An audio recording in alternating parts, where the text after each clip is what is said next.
Hi friends, ఈరోజు మన ఛానల్లో వేడి సాంబార్ని రెడీ చేసుకోబోతున్నాం. ముందుగా సాంబార్కి కందిపప్పుని నానబెట్టుకొని పెట్టుకున్నాను. 10 నిమిషాలు నానిన తర్వాత 5-6 విజిల్లు వచ్చేంత వరకు కుక్కర్లో ఉడికించుకోవాలి. కూరగాయ ముక్కలు అన్ని రకాలని కట్ చేసుకొని పెట్టుకోండి. మీరు ఎన్నైతే వేసుకుంటారో అన్నీ కట్ చేసుకొని పెట్టుకోండి. పప్పు ఉడికిపోయింది. ముందుగానే చింతపండుని నానబెట్టి స్టవ్ మీద ముందుగా బాండీని పెట్టుకొని బాండీలో ఆయిల్ వేసుకొని ముక్కలను వేసేసుకోండి. ముక్కలన్నీ పసుపు ఉప్పు వేసి మగ్గించండి. ముక్కల్లో ఉన్న వాటర్ అన్నీ ఇంకిపోయేంత వరకు మూత పెట్టుకొని స్టవ్ మీద ఉంచుకోవాలి. బాగా కలుపుకొని మూత పెట్టేసుకోండి.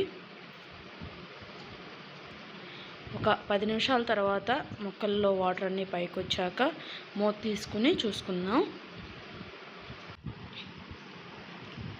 ఇప్పుడు ఇందులో ఒక గ్లాస్కి వాటర్ పోసుకొని ముక్కల్ని ఉడికించుకోవాలి.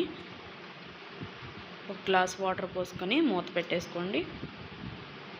ఇప్పుడు పప్పు ఉడికిందో లేదో ఒకసారి చూసుకొని మెత్తగా ఇప్పుడు ముక్కల్లో వాటర్ అన్నీ అయిపోయిన తర్వాత ముందుగానే మనం నానబెట్టుకున్న చింతపండు పులుసుని ఇప్పుడు ఈ ముక్కల్లోకి యాడ్ చేసుకోవాలి.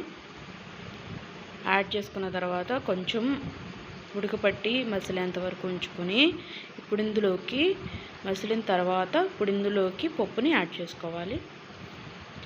పప్పు అంతా బాగా కలుపుకోవాలి. ఇప్పుడు ఈ సాంబార్లోకి ఇప్పుడు కారాన్ని వేసుకుంటున్నాను. కారం తగినంత ఉప్పు ఇప్పుడు వేసుకోండి ఫ్రెండ్స్.